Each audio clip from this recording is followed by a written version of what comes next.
So I've just got off a rather amusing clip with the David Letterman show, which is a late night US TV show. And David Cameron recently appeared on that, the British Prime Minister. And on the show, David Cameron recognised. I'm stumbling my words, I'm sorry about that because I had to make another video and I'll start again. I'm not going to delete this, I'll just start again. Basically, what I'm talking about is David Cameron, the British Prime Minister, appeared on this late night US TV show, Letterman. Now, before the show, there was a little postcard thing held up in the street to see how many people could recognise David Cameron as the British Prime Minister. Not surprisingly, not many people could. I say not surprisingly because although David Cameron is a leading world leader, he's the Prime Minister of a major power, I do get the impression many Americans are pretty ignorant about the outside world. If you're American and getting offended, I apologise, I'm not talking about every American, but it is fair to say that American knowledge of the outside world is very poor. Um, and a lot of these people couldn't recognise David Cameron. And I imagine if they were showing the President of France or even Putin, they wouldn't recognise him. Anyway, there are some things I'd like to raise about this show, or at least David Cameron's appearance on the show. I'm not a huge fan of David Cameron, I certainly don't support his party. However, I am very grateful for some of the points he raised. Letterman was talking a bit about the British Empire and getting into issues about that. And then that got into the UK as a country. Sorry, just bear with me, I have a little bit of a cold. Getting into the UK as a country. Now, this is something that no matter how many times we say and try to explain, our American friends just cannot grasp it. No matter how many times we try to explain the difference, for some reason Americans seem to think that England is the same as the United Kingdom, and this really drives me nuts. As a non-English British person, and I made another video about my Northern Irish identity, this drives me nuts. And it's particularly frustrating because they're so stubborn about it. No matter how many times our American friends are told, and I say our American friends because I don't think they're malicious about it. I don't think they're doing it to try and be insulting. But it's very frustrating. It would be like a sort of describing the United States as California, substituting California with the United States, because California happens to be the most populous state. Likewise, England is the most populous of our home nations. And there is this perception that the British Empire was really the English Empire. Actually, that's not the case, because there was many Scots merchants, Scots imperialists, Scots evangelists, and so on who helped to make up the empire just as much. So the notion that it was an English empire is very misleading. It was very much the British Empire. Anyway, I'd like in this video to clarify how we define our United Kingdom as a country, as a sovereign state. And this isn't just for the Americans. There's people all over the world that cannot get this right, especially in other parts of Europe. I've noticed French people getting this wrong, Germans getting it wrong, and I really hope people watch this video and I hope people can learn a bit from it, because it is quite frustrating. Okay, so this is how it works. Our whole sovereign state, that is our whole country, is the United Kingdom. The full title is the United Kingdom of Great Britain and Northern Ireland, UK for short. Okay, now within this United Kingdom the total population is roughly 63 million. When we conduct foreign policy, that's through the United Kingdom, so we talk about the British foreign policy, that's the United Kingdom. Now, within the UK, by the way, the UK is spread over two islands, two main islands, which are Great Britain and the island of Ireland. Great Britain consists of England, Scotland and Wales. Ireland actually is two countries because there's Northern Ireland, which is part of the United Kingdom, and the Republic of Ireland, which is an independent country. They have their own laws, they're a presidential system actually. Now, all three, the UK is divided into four home nations, what we call home nations, and they're arguably countries in their own right. They each have their own capitals, and some of their own legislation.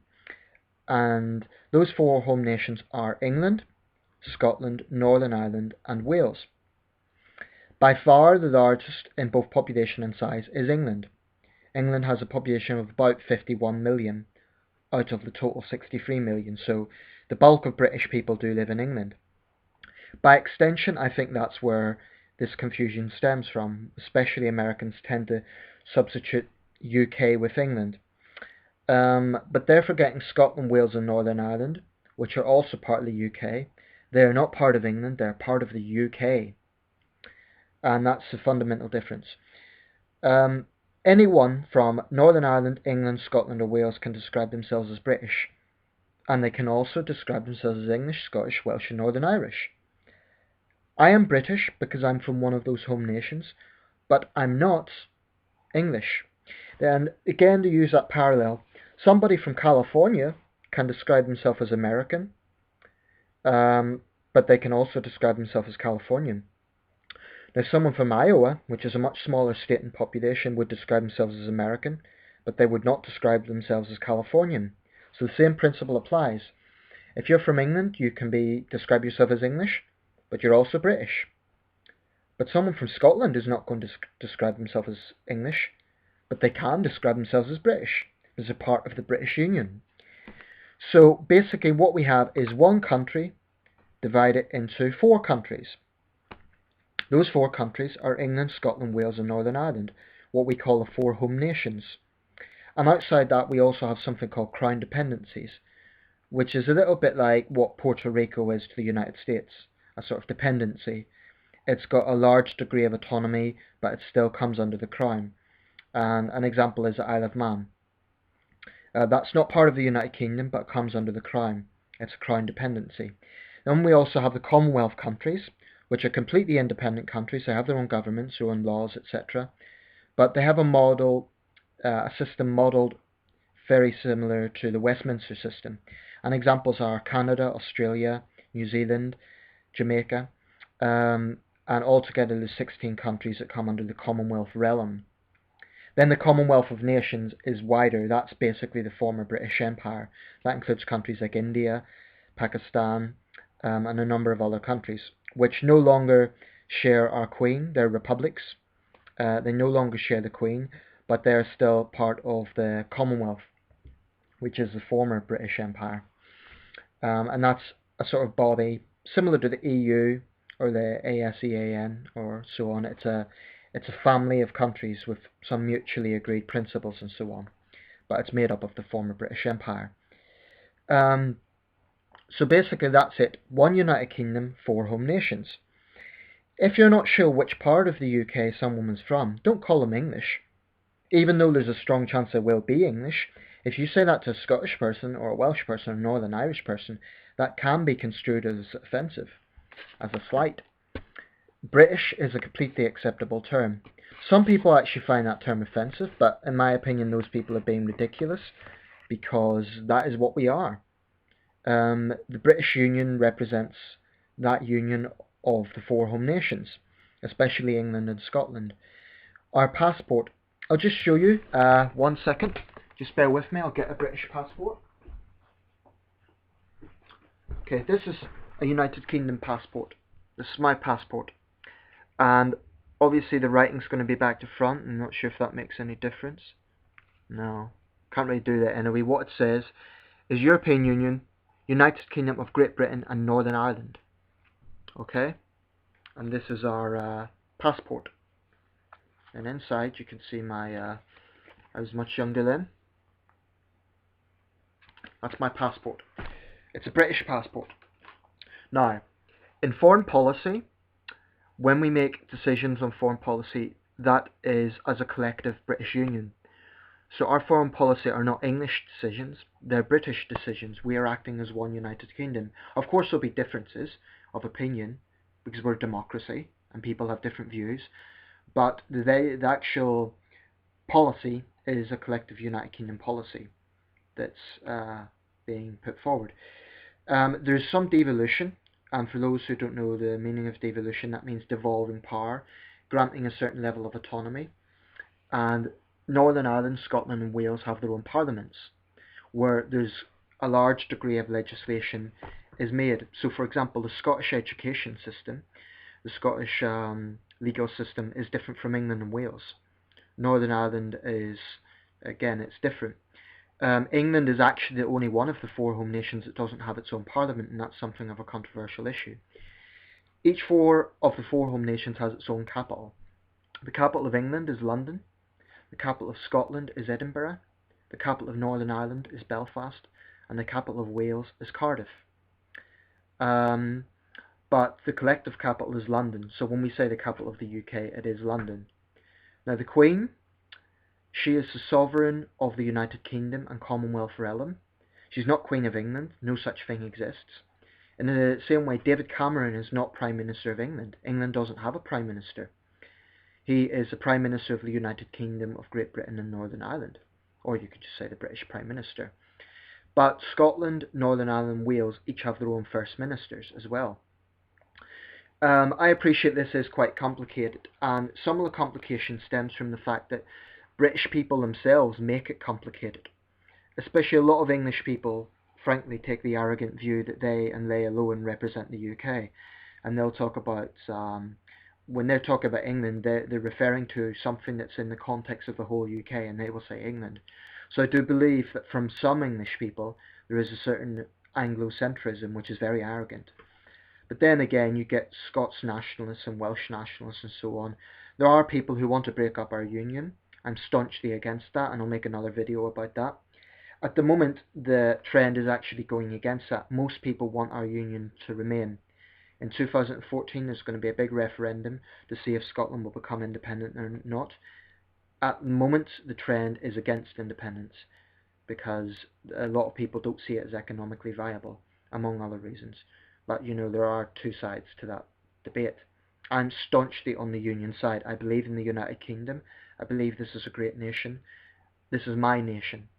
And when people say, where am I from? I always say the United Kingdom. I might specify Northern Ireland, but I'll never say, you know, I will always say United Kingdom. I'll make that clear. The United Kingdom is my country. And I think we have to amend this to make it more appropriate. So, for example, in the Olympics, we talk about Team GB. I think we should change that to Team UK, because there are Northern Irish athletes competing in the Olympics. So it should be Team UK. And just in case you're confused, Great Britain is a slightly more restrictive term. That includes three home nations, England, Scotland and Wales, but it doesn't include Northern Ireland. Because Great Britain is actually not the name of a country, it's just the name of the island that we are on. So the main island is the island of Great Britain. Britain is a collective sort of name for the country, and it's the one that's most commonly used by politicians. You'll always hear people running for office saying British jobs, best for Britain, Britain's future, etc. Britain's a very, very common terminology, probably the most common of all, in fact. UK is quite common, but it's not used as much as I would like to see it used, because it is the most appropriate term. Now, that's not to say that there aren't occasions when England, Scotland, Wales and Northern Ireland are completely appropriate usages. So, for example, Guy Fawkes Night is a particular English tradition, so it's completely valid to talk about that as an English thing. Anything before 1606 we can talk in specific terms. So, for example, we could say Shakespeare was a great English playwright, because he was writing at a time before the formal union really came about, etc. But after 1707, when we had a formal political union, then really the best terminology is British. So anyway, that's it. I hope this video clarifies things a bit. To my American friends, please, please, please try and get it right, because when you call the UK England, that is effectively like calling the United States California. The name of this country is the United Kingdom, or Britain. I'll accept Britain, that's fine. But don't call it England, because England is only one part. And as for the British people who are perpetuating these myths, stop it. You know, you're meant to be educating the world, not making the world more ignorant about our island. I think we should have this in our national curriculum. I think it should be enforced, because it's such a fundamental aspect of our country. And, you know, again, to our European friends, again, please try and get it right. 1 United Kingdom, 4 home nations. We are British. If you're not sure, we are British. And I hope that helps. Thank you very much for watching.